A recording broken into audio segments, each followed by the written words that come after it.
بسم الله الرحمن الرحيم تبت يدا أبي لهب وتب ما أغنى عنه ماله وما كسب سيصلى نارا ذات لهب وامرأته حمالة الحطب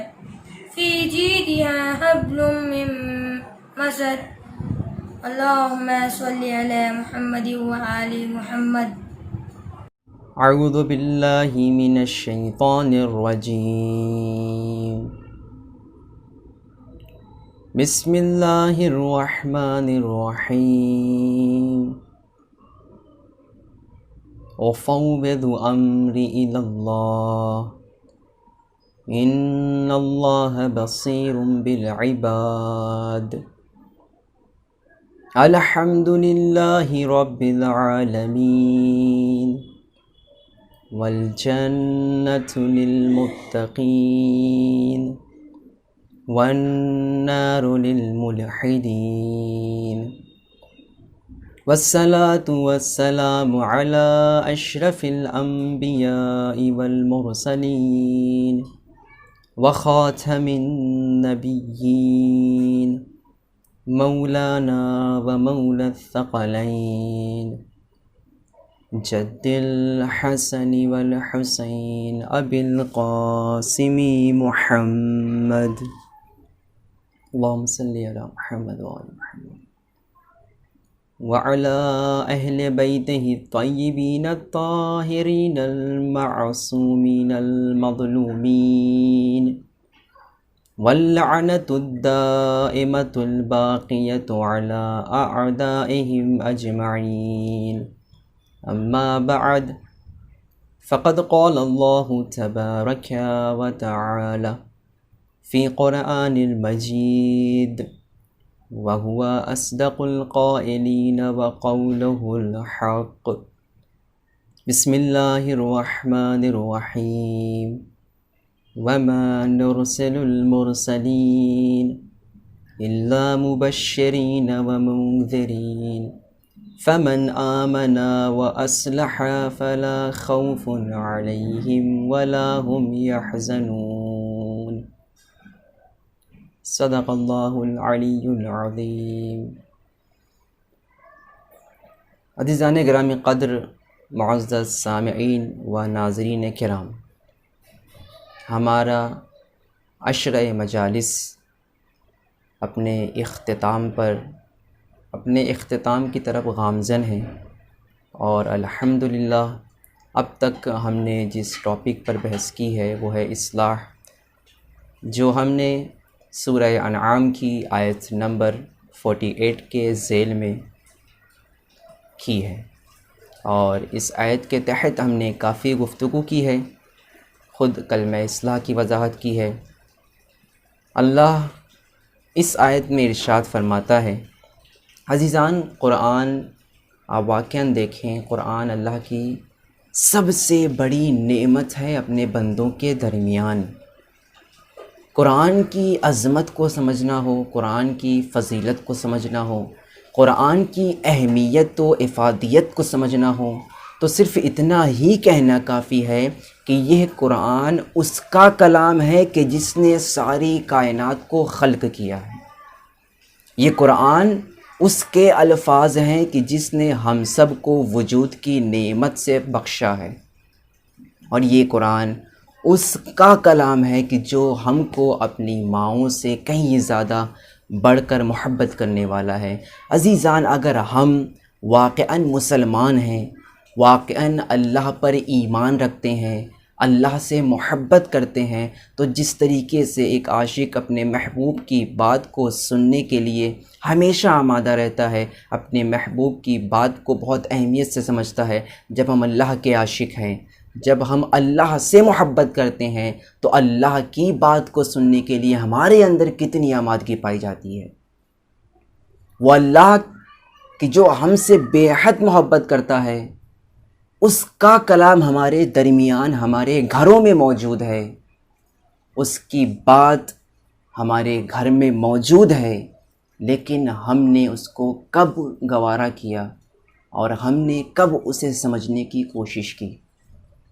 ہمارے چوتھے امام امام زین العابدین علیہ الصلاۃ والسلام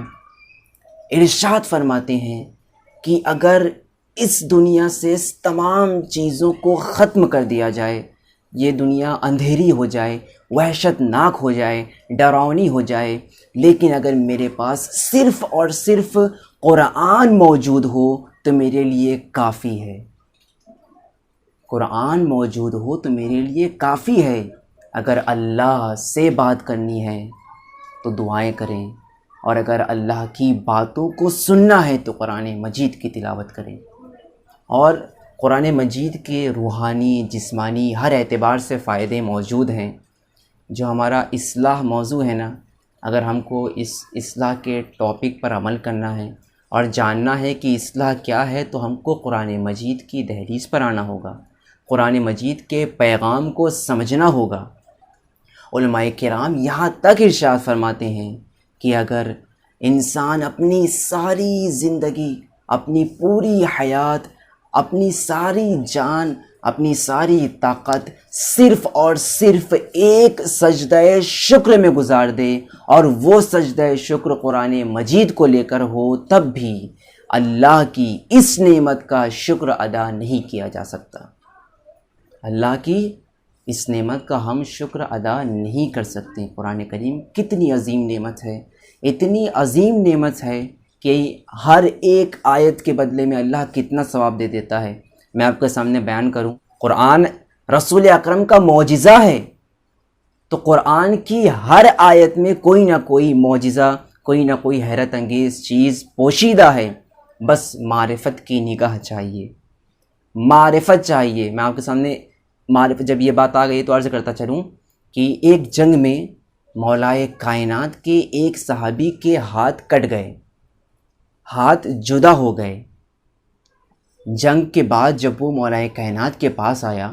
اور آ کے شکوہ کیا کہ میرے ہاتھ کٹ گئے ہیں، تو آپ یہاں پر اندازہ لگائیں، قرآن مجید کے ایک سورے کا اندازہ لگائیں کہ قرآن مجید کے ایک سورے میں اللہ نے کتنی شفا رکھی ہے۔ تو جب قرآن مجید کے ایک سورے میں اتنی شفا ہے تو پورے قرآن مجید میں کتنی شفا ہوگی۔ عزیزان، وہ شخص آتا ہے، اپنے ہاتھ کو، کٹے ہوئے ہاتھ کو لے کے آتا ہے ہمارے پہلے امام مولا کائنات حضرت علی ابن ابی طالب علیہ الصلوۃ والسلام کی بارگاہ میں۔ صلوات بھی پڑھتے رہیں تاکہ صلوات کے ثواب سے محروم نہ رہ جائیں، اس لیے کہ میں نے شاید کل کی مجلس میں عرض کیا تھا کہ جو ہمارے نبی جناب ابراہیم علیہ الصلوۃ والسلام کو اللہ نے اپنا دوست بنایا، اپنا خلیل بنایا، تو اس کی ایک وجہ یہ تھی کہ وہ محمد و آل محمد علیہ السلام پر کثرت سے صلوات پڑھا کرتے تھے۔ اللہم صلی علی محمد و آل محمد۔ تو وہ شخص ہمارے پہلے امام کے پاس آ کر کہتا ہے کہ میرے ہاتھ کٹ گئے ہیں۔ عزیزان، یہاں سے آپ توجہ کریں، یہاں سے قرآن کی معرفت حاصل کریں کہ ایک مرتبہ امام نے اس کے ہاتھ کو اس مقام پہ رکھا جہاں سے اس کا ہاتھ کٹا تھا، اور امام نے کچھ فکرے کہے۔ وہ شخص نہیں سن سکا امام نے کیا پڑھا۔ امام نے کچھ پڑھا، اور جیسے ہی امام نے دعا کی اور امام نے مکمل وہ چیز پڑھ لی، تو وہ ہاتھ بالکل اسی طریقے سے ہو گیا جس طریقے سے پہلے تھا۔ کہیں پر کوئی کٹنے کا نشان، کہیں پر کوئی زخم کا نشان نہیں، کوئی درد نہیں محسوس ہو رہا۔ اب یہ شخص تعجب میں ہے کہ وہ زمانہ، آج کے زمانے میں سرجری وغیرہ ممکن ہے، انسان تصور کر سکتا ہے کہ ایک کٹے ہوئے ہاتھ کو کسی نہ کسی قسم سے سائنس کی ترقی، ٹیکنالوجی کی ترقی کی بنا پر جوڑ دیا جائے۔ لیکن ہم کس زمانے کی بات کر رہے ہیں؟ آج سے 1400 سال پہلے، جہاں پر سائنس نے بہت کم ترقی کی تھی، جہاں پر انسان کے تصور میں نہیں تھا کہ ایک کٹے ہوئے ہاتھ کو دوبارہ جوڑا جا سکتا ہے، اس مقام پر ہمارے مولا کائنات نے ہاتھ کو جوڑ کے بتا دیا کہ جو اللہ کا بھیجا ہوا رہبر ہوتا ہے اس کے لیے کوئی کام ناممکن نہیں ہوتا، اس لیے کہ اس کے ساتھ اللہ کی طاقت ہوتی ہے۔ اب یہ شخص جب اس کا ہاتھ جڑ گیا بہت خوش ہوا، بہت زیادہ خوش ہوا۔ قرآن کی معرفت حاصل کریں عزیزان، سورہ حمد کی برکت کو سمجھے کہ سورہ حمد میں کتنی زیادہ برکتیں اللہ نے رکھ دی ہے۔ کہ یہ شخص کہتا ہے کہ یا مولا، آپ نے ایسا کون سا عمل کیا، آپ نے ایسا کون سی دعا پڑھی کہ اس دعا کے صدقے میں اللہ نے میرے ہاتھوں کو دوبارہ پہلے جیسا کر دیا۔ تو مولا کائنات نے کیا جملہ کہا؟ مولا کائنات نے کہا کہ میں نے صرف اور صرف سورہ حمد کی تلاوت کی ہے، اور سورہ حمد کی تلاوت کے نتیجے میں اللہ نے تیرے ہاتھ کو دوبارہ جوڑ دیا اور تیرے ہاتھ کو پہلے ایسا کر دیا۔ عزیزو، یہ سمجھ میں آتا ہے کہ جس سورے کو ہم بہت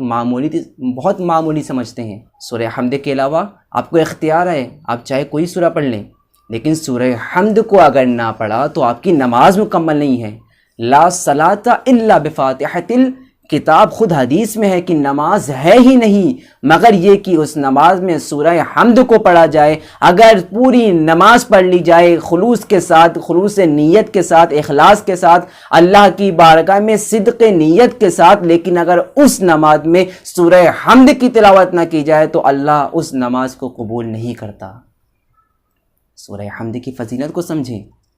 اب یہاں پر جب اس شخص نے سوال کیا امام سے کہ آپ نے ایسا کیا پڑھا کہ جس کی برکت سے، جس کے نتیجے میں اللہ نے میرے ہاتھ کو جوڑ دیا، تو امام نے کہا میں نے صرف اور صرف سورہ حمد کی تلاوت کی ہے۔ سورہ حمد کی تلاوت کی برکت سے اللہ نے تیرے ہاتھ کو دوبارہ جوڑ دیا۔ اب یہاں پر اپنی معرفت کا اندازہ لگائیں کہ ہمیں کیوں اپنی دعاؤں کا اثر نظر نہیں آتا۔ ایک علت یہ بھی ہے کہ ہم قرآن مجید پڑھتے ہیں، ہم امام کی دعائیں پڑھتے ہیں،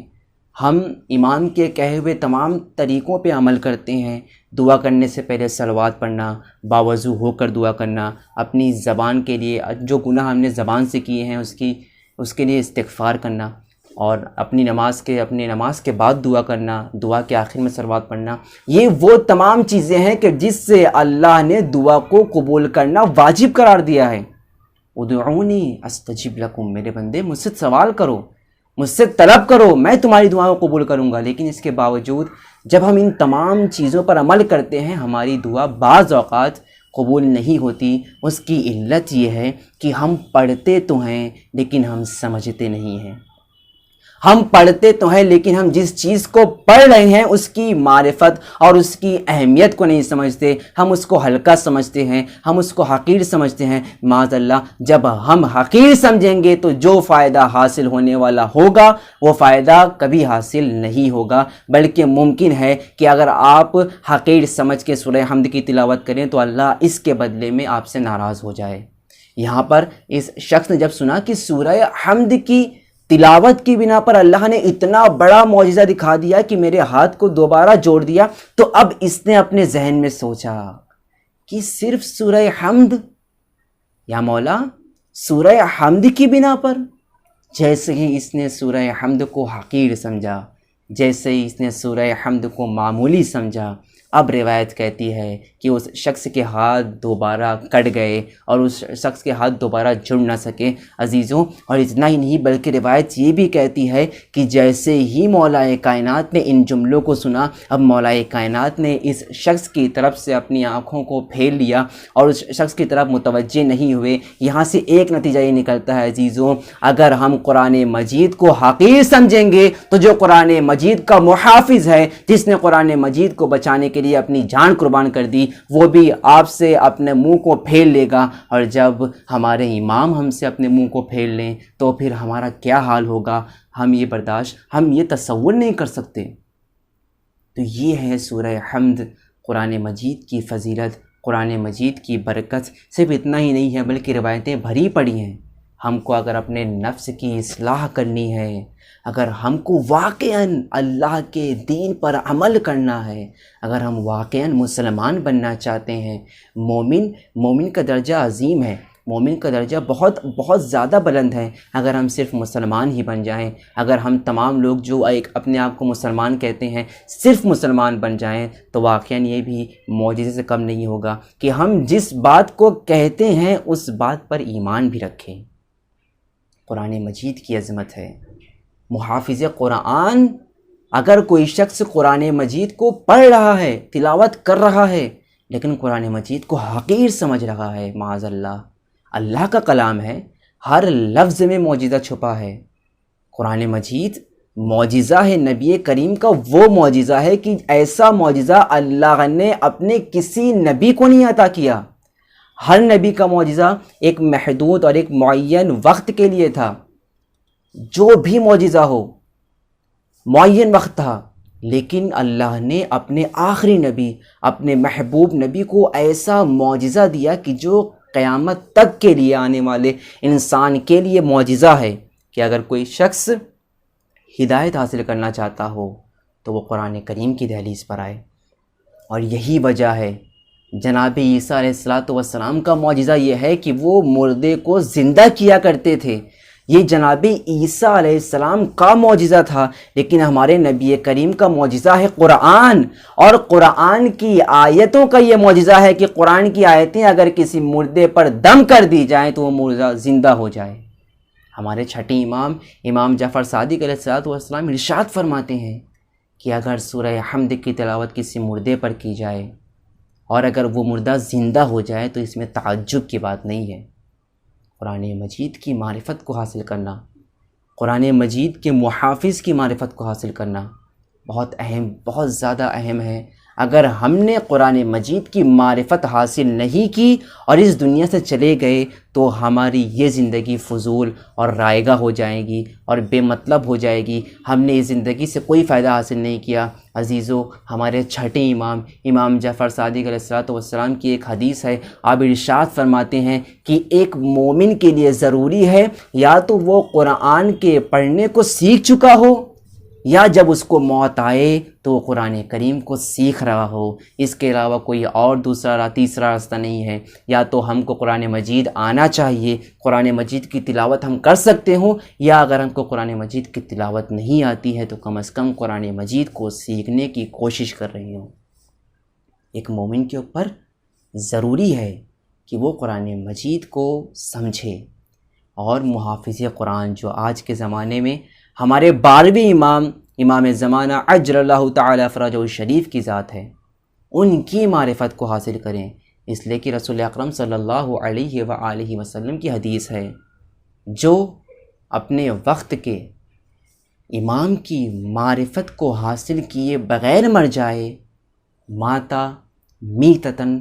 جاہلیہ، وہ کتنا ہی علم حاصل کیوں نہ کر لے، اس کا ایمان کتنا ہی بلند کیوں نہ ہو، اس کو موت اس عالم میں آئے گی کہ گویا وہ دور جاہلیت میں مرا ہو۔ دور جاہلیت اس دور کو کہتے ہیں کہ جہاں پر علم کی شمع روشن نہیں تھی۔ وہی حال اس شخص کا بھی ہوگا کہ جو اپنے زمانے کے امام کی معرفت حاصل نہ کی ہو۔ ہمیں اپنے زمانے کی امام کی معرفت حاصل کرنا ہمارے اوپر واجب ہے، اور ہمارے لیے ضروری ہے کہ جو امام ہم کو کبھی فراموش نہیں کرتے، جس امام نے ہر وقت ہمارے لیے دعائیں کی ہیں، جو امام حتیٰ کہ ہمارے گناہوں کو دیکھ کر آنسو بہاتے ہیں، ہمارے گناہوں کے لیے اللہ کی بارگاہ میں دعا کرتے ہیں کہ ہمارے شیعوں کا گناہ معاف کر دے، تو اس امام کو ہمیں اپنی ہر دعا میں، ہر نماز کے بعد اور ہر خوشی ہر غم میں یاد کرنا چاہیے۔ عزیزوں، اگر آپ اپنے امام کی معرفت حاصل کریں، میں نے شاید اس سے پہلے بھی عرض کیا تھا، دوبارہ عرض کر دوں اس لیے کہ بچے سن رہے ہیں، اور یہ اہم ترین پیغام ہے، یہ اہم ترین میسج ہے کہ ہم اپنے زمانے کے امام کے بارے میں سمجھیں، ان کی معرفت کو حاصل کریں۔ عزیزوں، ایک معصوم امام، ہمارے چھٹے امام معصوم ہیں، خود اللہ کے بھیجے ہوئے ہادی ہیں، اللہ نے ان کو بھی وہی تمام فضیلتیں دی ہیں کہ جو بقیہ ائمہ علیہ السلام کو دی تھی، لیکن اس کے باوجود ہم جس زمانے میں ہیں، جس زمانے کے امام کے زیر سایہ زندگی گزار رہے ہیں، اس امام کی اہمیت کو درک کریں، اس امام کی اہمیت کو سمجھیں کہ وہ چھٹا امام جو ہمارے چھٹے امام ہیں، جو خود معصوم ہیں، جو اللہ کی نگاہ میں بہت بلند ہیں، اس کے باوجود وہ کیا کہتے ہیں کہ اگر مجھے 12ویں امام کا زمانہ ملتا تو میں اپنی ساری زندگی اس امام کی خدمت میں گزار دیتا۔ عزیزو، ایک معصوم امام جب یہ خواہش ظاہر کر رہا ہے کہ وہ اپنے 12ویں امام کے قدموں میں ساری زندگی اور ساری خدمت کرتے ہوئے زندگی کو گزار دے، تو ہم جو اس زمانے کے امام کے خود شیعہ شمار کیے جاتے ہیں، اس زمانے کے امام کے پیروکار ہیں، تو ہم کو اپنے زمانے کے امام کی خدمت کس طریقے سے کرنی چاہیے۔ وہ امام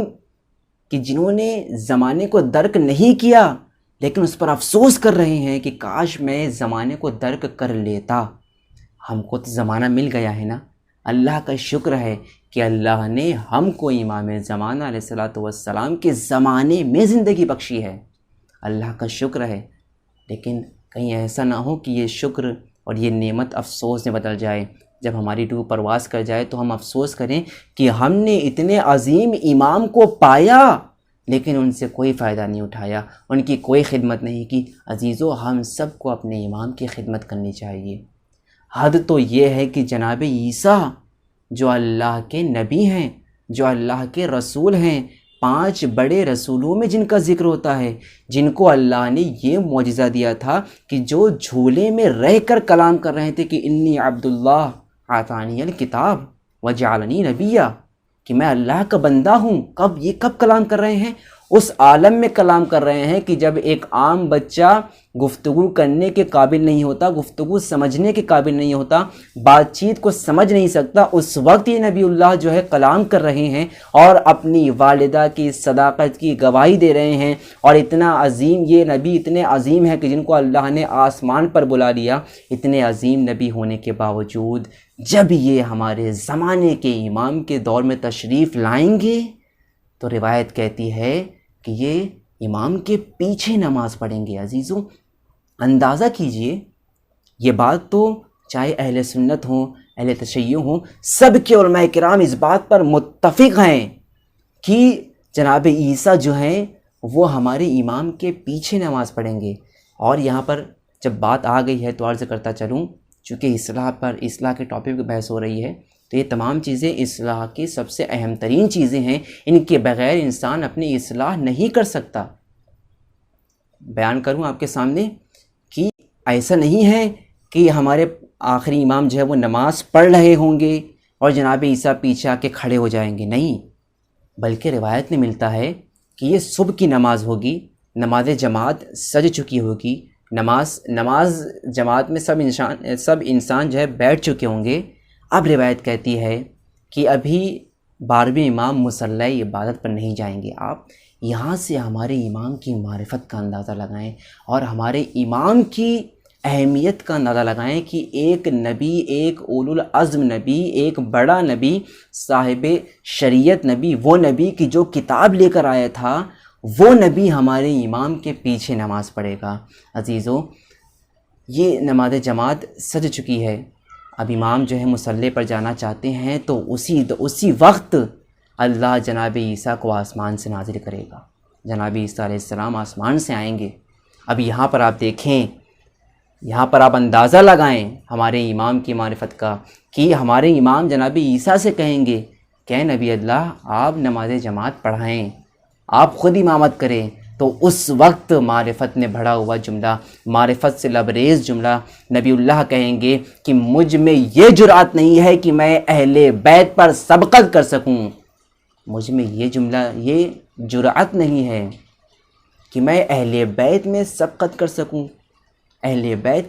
بیت کے ہوتے ہوئے میں امامت کراؤں، آپ کے ہوتے ہوئے میں امامت کراؤں، بلکہ یہ نماز جماعت آپ کے لیے ہی ہے، آپ خود اس کی امامت فرمائیں۔ تو یہ ہمارے امام زمانہ علیہ الصلوۃ والسلام کی ذات ہے۔ ابھی تو ہمارے پاس وقت بہت مختصر ہے، اس لیے بہت ساری باتیں نہیں عرض کی جا سکتی، ورنہ ہم یہاں اسی موضوع میں نماز کے سلسلے میں بیان کرنے والے تھے، والدین کی اہمیت کے سلسلے میں بیان کرنے والے تھے۔ آپ غور کریں کہ اس زمانے میں ہم اپنے والدین کی خدمت نہیں کرتے۔ ہاں عزیزوں، وہ والدین کہ جنہوں نے اپنے خون جگر سے ہم کو پروان چڑھایا، وہ ماں کہ جس نے ہم کو 9 مہینے تک اپنے پیٹ میں رکھا اور تکلیف کو برداشت کیا، وہ باپ کہ جو ہر دن جب باہر نکلتا ہے، کماتا ہے اور خوب محنت کرتا ہے، دوسروں کی ڈانٹ سنتا ہے، کس لیے؟ تاکہ وہ اپنے بچے کا پیٹ پال سکے، لیکن ہم نے اپنے والدین کے حق کو ادا نہ کیا۔ تو ہم یہ چاہ رہے تھے کہ اس موضوع میں ہم والدین کو بھی والدین کی عظمت، والدین کے حقوق کو بیان کریں۔ بس میں اتنا کہنا کافی سمجھتا ہوں، اگر موقع ملا تو انشاءاللہ کل کی مجلس میں ہم اس بات کو آگے بڑھائیں گے، لیکن فی الحال آپ اتنا سمجھ لیجئے کہ اگر اس دنیا میں ہم کو اللہ اور نبی اور اہل بیت کے بعد سب سے زیادہ کوئی محبت کرتا ہے تو وہ ہمارے والدین ہیں، وہ ہمارے والدین ہیں کہ جو ہم کو سب سے زیادہ محبت کرنے والے ہیں۔ عزیزو، دنیا میں آپ کا کوئی بھی دوست ہو، کوئی بھی آپ کا چاہنے والا ہو، ممکن ہے کہ وہ آپ کا ساتھ چھوڑ دے، لیکن ہمارے والدین یہ وہ شخصیت ہیں، یہ وہ اللہ کی نعمت ہیں کہ اگر ہم ان کا شکر ادا کریں تو شکر ادا نہیں کر سکتے۔ کتنی ہی سخت مشکل کیوں نہ آ جائے، ایک ماں ہمیشہ اپنے بچے کو یاد رکھتی ہے۔ تو عزیزو، ہم کو ان کے احکام، ان کے حقوق پر عمل کرنا چاہیے۔ بس یہاں سے آپ کو میں جناب مولا عباس کا تذکرہ کرنا ہے۔ اب یہاں پر دیکھیں کہ والدین کی عظمت کا اندازہ لگائیں کس طریقے سے مولا عباس نے اپنے والدہ کی بات کو سمجھا اور اس پر عمل کیا۔ یہاں پر جب مولا عباس کی تربیت کس طریقے سے کر رہی ہیں ام البنین سلام اللہ علیہا،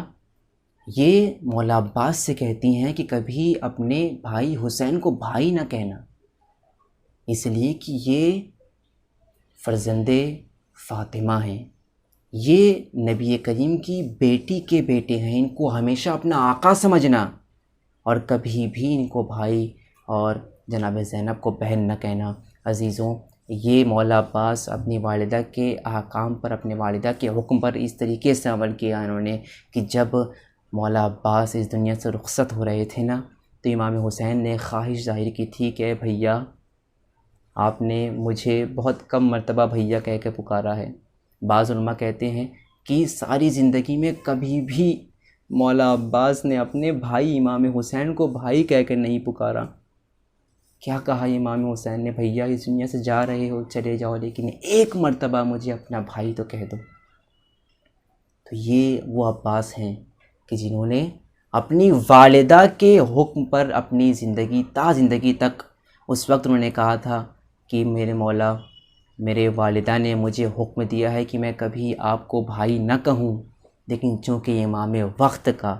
یہ حکم ہے تو امام وقت کے حکم کی اطاعت مجھ پر واجب ہے، اس بنا پر میں آپ کو بھائی کہہ رہا ہوں، ورنہ میں ساری زندگی آپ کو کبھی بھائی نہ کہتا۔ عزیزوں، مولا عباس کون ہے؟ آپ تصور کریں، بہت طویل مصائب نہیں بیان کیا جا سکتا،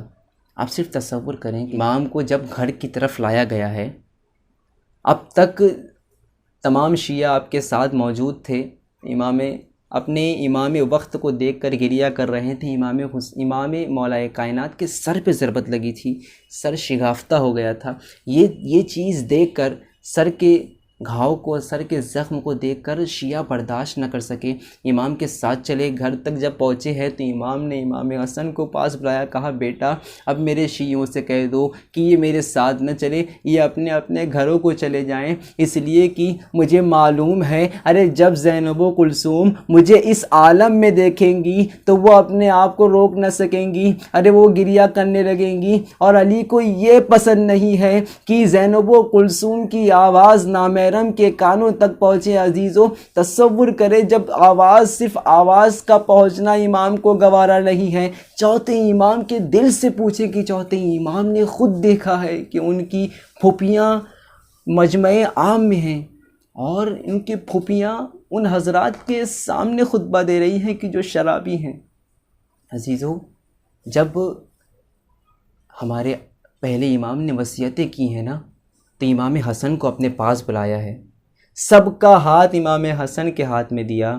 لیکن مولا عباس کے ہاتھ کو امام حسن کے ہاتھ میں نہ دیا۔ عزیزو، جناب ام البنین کھڑی یہ منظر دیکھ رہی تھی، ایک مرتبہ تڑپ گئی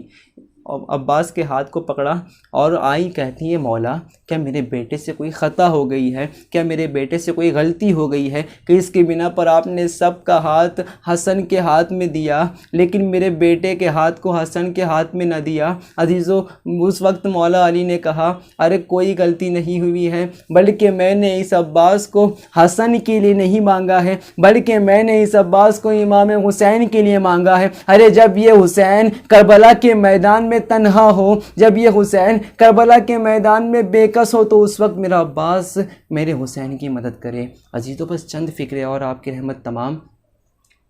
مولا عباس کون ہے؟ مولا عباس امام حسین علیہ السلام کی کمر،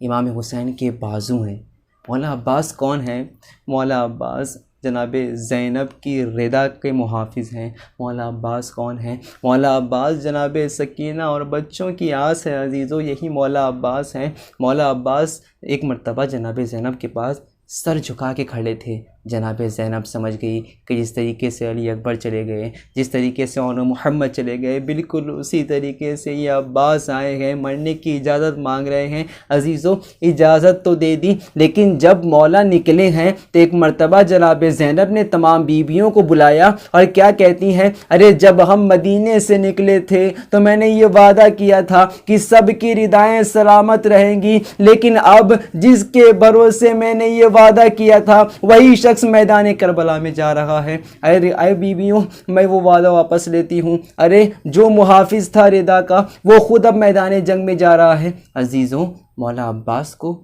کتنا زیادہ